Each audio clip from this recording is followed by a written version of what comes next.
Welcome to our channel. Here we tell stories that are fun and educative, mostly inspired by real-life events.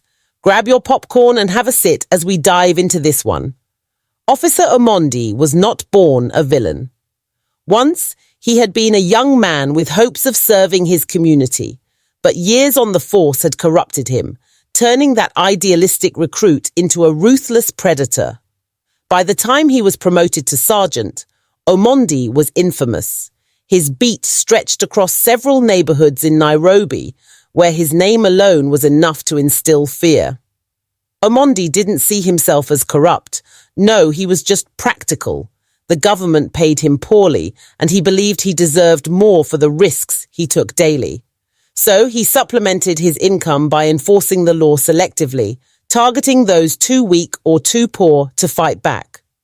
"Why chase armed robbers?" Omondi often joked, "when I can collect taxes from those already in my hands." And collect he did. With precision and cruelty, Mama Wanja was a widow who ran a small vegetable stall at the corner of Ngara Market. She was known for her kindness, often giving free scraps to street kids. But to Omondi, she was just another source of easy money. One morning, Omondi and his team stormed into the market, their boots kicking up clouds of dust as they barked orders. "Your permits!" Omondi shouted, glaring at the vendors. The market froze. Everyone knew the drill. Vendors fumbled in their pockets, pulling out crumpled bills to offer the officer, but Mama Wanja, who had barely made a profit that week, stood frozen behind her stall. Omondi's gaze locked on her. "You there!" he roared, marching toward her. "Where is your permit?" Mama Wanja stammered. "Officer, I have the permit, but..." "But what?" Omondi interrupted, snatching a bundle of kale from her stall. He examined it theatrically, then threw it to the ground. "This looks contaminated. You're endangering public health." Before she could protest, Omondi handcuffed her.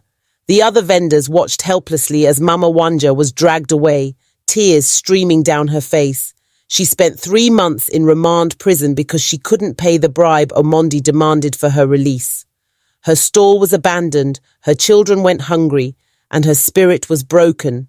Kamau was a boda motorcycle taxi rider who often ferried passengers through Nairobi's congested streets.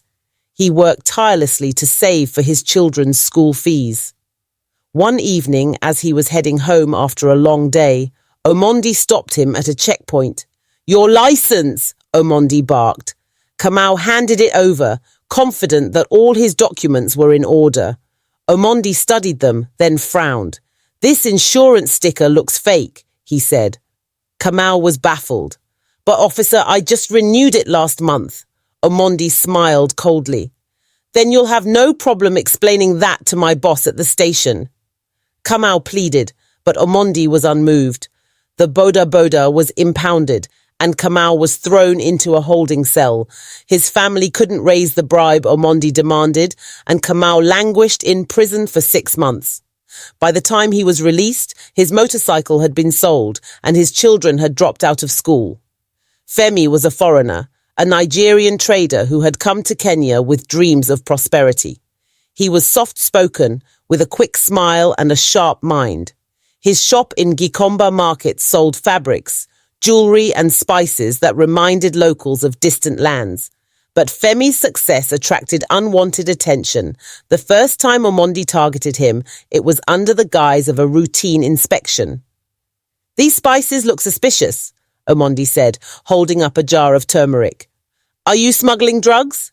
Femi laughed nervously. "No, officer, these are just spices." Omondi's smile was predatory. "Prove it, unless you'd rather settle this here and now." Femi reluctantly handed over a wad of cash. It was the first of many such encounters. Omondi began visiting Femi's shop regularly, each time inventing a new excuse to demand money.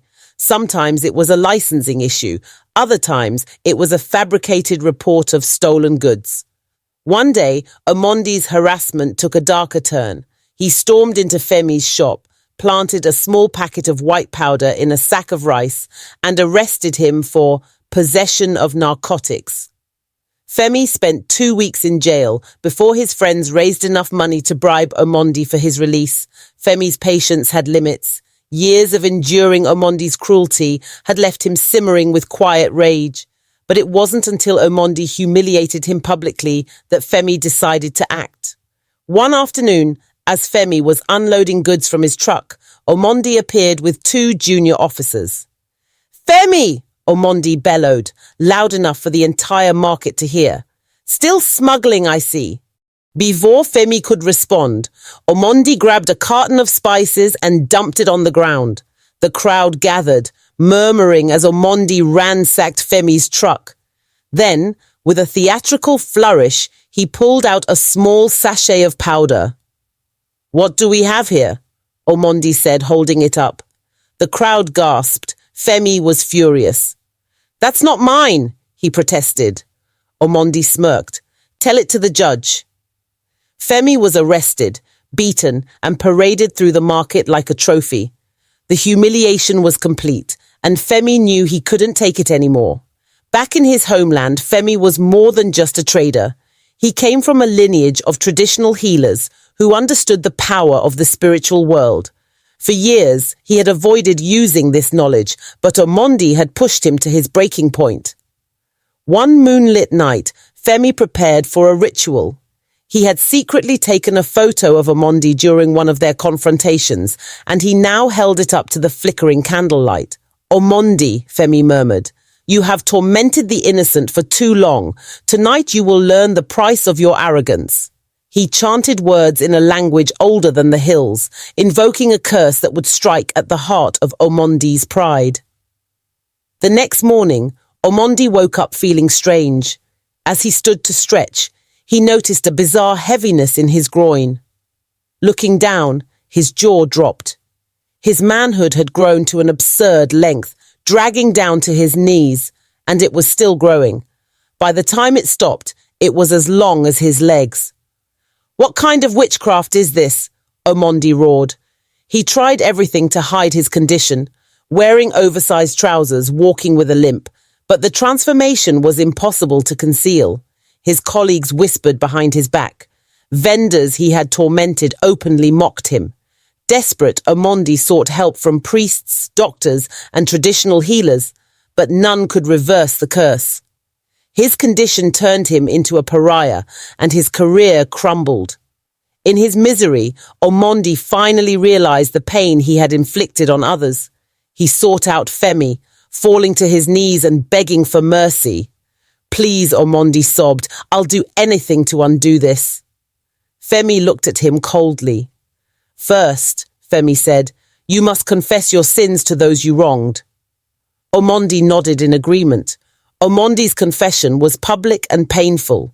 He admitted to every crime he had ever committed. The confession took place in the middle of the marketplace, the very ground where his reign of terror had caused so much pain. Word spread quickly, and by the time he stood to speak, a large crowd had gathered. Men and women who had suffered under his corruption came to witness what many thought would never happen. The mighty officer Omondi admitting his crimes. Femi stood at the edge of the crowd, arms folded, watching silently. Omondi cleared his throat. His uniform, once a symbol of his power, now hung on him like a burden. His voice, usually commanding, trembled as he spoke. "I have come here today to confess my sins," he began. "For years, I used my position as an officer of the law to hurt the very people I swore to protect. I extorted you, humiliated you, and sent innocent people to prison. I was wrong. There is no excuse for what I've done." The crowd murmured, some nodding in agreement, others glaring at him with anger still fresh in their hearts. Omondi continued, his voice breaking. "Mama Wanja, I robbed you of your livelihood and your dignity. Kamau, I destroyed your chance to give your children a better future. And Femi," he paused, turning to the man who had orchestrated his downfall, "I treated you with hatred and cruelty because you were different. For that, I am truly sorry." The crowd fell silent. For the first time, Omondi seemed vulnerable, human. "I know that my words cannot undo the harm I've caused," he said, "but I am here to make amends. From today forward, I pledge to repay every shilling I stole, and I will spend the rest of my life working to heal this community. Omondi's words marked the beginning of a long and painful journey. True to his promise, he sold his home, his car, and all his possessions to repay his victims. He moved into a small, rundown apartment and took a job as a labourer, using his wages to fund a community fund for those he had wronged. Mama Wanja reopened her vegetable stall with the money Omondi returned to her. This time it thrived, as customers from all over came to support her. Kamau, with Omondi's help, was able to buy a new boda and get his children back into school. But the greatest transformation was in Omondi himself. Once a symbol of fear, he became a figure of redemption. He started volunteering at a youth centre, teaching young boys about the dangers of corruption and the value of integrity. I was once like you, he would tell them, thinking that power made me a man. But power without kindness is a curse. I've learned that the hard way. Months later, Femi visited Omondi. The two men sat on a bench outside the youth centre watching children play soccer in the yard. "You've changed," Femi said. Omondi nodded. "I had no choice. Your curse taught me that I couldn't outrun the consequences of my actions." Femi smiled faintly. "It wasn't just the curse. You could have chosen bitterness, but you didn't. That was all you." Omondi turned to him, his expression solemn. "Will you ever forgive me?" Femi considered this for a moment, then extended his hand. "I already have, but forgiveness isn't just for me to give. You must also forgive yourself." Omondi shook his hand, his grip firm but humble. Over time, Omondi's story spread beyond the neighborhood. He was invited to schools and churches to speak about his journey, from corruption to redemption. People who had once feared him now respected him. He became a living example of how even the worst sins could be forgiven if the sinner was willing to change. Femi, too, found a new beginning. With Omondi's harassment a thing of the past, his business flourished. He expanded his shop and even started teaching local traders how to grow their enterprises. The once isolated foreigner became an integral part of the community. One evening, during a community gathering, Femi and Omondi stood side by side. The marketplace was alive with laughter, music, and the aroma of grilled meat. "Do you ever regret cursing me?" Omondi asked, his tone light but curious. Femi chuckled. "Regret number. But I am glad you learned your lesson. Sometimes the only way to heal a wound is to open it first." Omondi laughed, a deep, genuine laugh that surprised even him. It was the sound of a man who had finally found peace. The tale of Officer Omondi and Femi became a legend in the neighborhood, passed down from generation to generation. It was a story about justice, redemption, and the power of change. Omondi's transformation reminded people that even the most broken souls could be mended, while Femi's courage taught them that standing up to oppression could light the path to freedom. And for Omondi, every day was a chance to repay the world for his past, a world that had given him a second chance to truly be the man he had always pretended to be. Thank you for listening to till the end. Please like and share. Also, remember to subscribe for more fun stories. See you in the next one.